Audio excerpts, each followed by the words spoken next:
Pang malakasang incline dumbbell press, 38 kilo times 9. Dati naka 7 reps lang ako, ngayon nadagdagan ko na ng 2 reps. Goods yan. Upper chest ang wino-workout nito, saka medyo nahihit din yung shoulder nito. Inuuna ko yung incline press para matapatan ko yung lakas nung pag magpa-flat barbell bench press na ako. Slow deliberate movement pa din para maganda ang form, saka full range of motion. Tapos sa next workout ang goal ko na ito, maka 10 reps na. Para sa akin, alam ko talaga na-stimulate ko yung growth kung kinabukasan meron akong DOMS, delayed onset muscle soreness. Yan, alam kong na-stimulate ko yung growth niyan dahil hardcore yung aking workout. High intensity training. Ang muscle soreness ko ay tumatagal ng 2 days. Pero possible din naman na hindi ka makakaranas ng DOMS, pero magpo-progress ka pa din sa iyong gains. Ang basihan mo lang talaga ay kung lumakas ka. Kung nakapagdagdag ka ng reps or dinagdagan mo siya ng weight pero the same pa din yung reps mo. Yun ang basihan. Solid yun, buddy. Hindi ka magmimintis doon. Pagka sa incline dumbbell press, mas madali siyang ibaba dahil elevated yung kanyang position kumpara sa flat dumbbell bench press. Maganda, ayos pagka meron kang DIY squat rack. Ang daming purpose. Pwede yung pang safety bar na ganyan, no? Adjustable yan eh. Pang squat, pang dip, yan. Pang flat barbell bench press, safety bar doon. Saka pang barbell shrugs, yan. Solid talaga. Incline barbell bench press naman ang ginawa ko dito. 70 kilo times 11 reps, yan, no?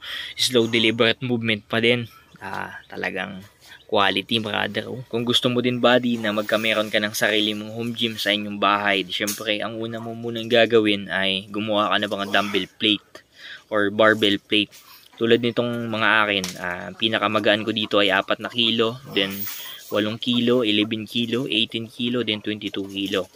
Tapos ang isang essential pa niyan ay adjustable bench press, yung naka-incline 45 degree, 35, then flat, then pwede din decline.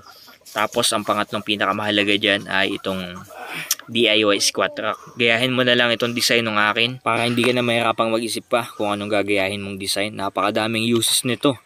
Especially ginawa ko ito para sa safety. Safety bar sa squat rack, safety bar dito sa barbell bench press. Ang additional na lang din dito ay pwede itong lagyan ng pull-up bar, saka pwede itong dip. Kaya napaka solid nitong DIY squat rack. Bali wala, kahit pilitin natin yung pinaka last reps dahil alam natin na safe tayo, may safety bar.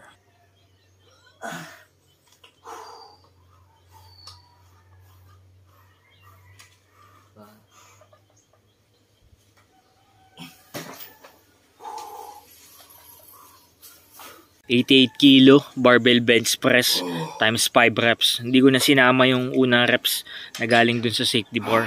Bonus na lang yun. Ang nahihit nitong barbell bench press ay middle chest at lower chest. Tapos ang pagkakahawa ko dun sa bar ay slightly shoulder width apart. Hindi sobrang lawak at iba na ang magiging tama nun. Tapos pag binababa ko yung bar dun sa lower chest ko, ito binababa. Napakalaking tulong sa akin itong DIY squat rack ko dahil ito ang nagsisilbi kong safety bar.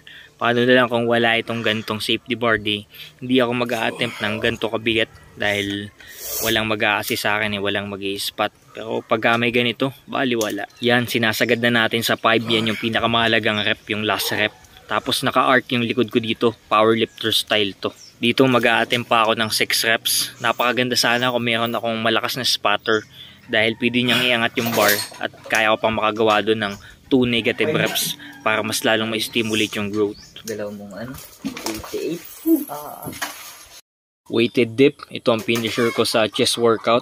56 kilo ang sinubukan ko times 3 reps. 2 beses kong ginagawa itong finisher, itong weighted dip sa chest workout saka sa shoulder workout. Nung shoulder workout ko 55 kilo, naka 5 reps ako dun. Counting involvement ng tricep dun eh. Pero dito sa chest workout, lagi nagagamit ang tricep sa pagpupush. Kaya medyo nabawasan yung lakas ko sa dip. Sa susunod 55 kilo na lang gagawin ko.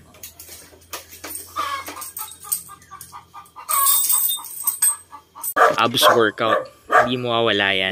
Upside down deadlift, 9.5 kilo times 7 reps. Same din ang principle dito sa abs, ganun din sa ibang body part. High intensity training pa din. The best itong compound movement na ito. 3 ang natatamaan, abs, back, saka forearm. Lalakas ang grip dito. Superset lagi ang ginagawa ko pag ako'y nagwo-workout ng abs. Upside down deadlift, hanging leg raises din, upside down deadlift naman, na body weight laang.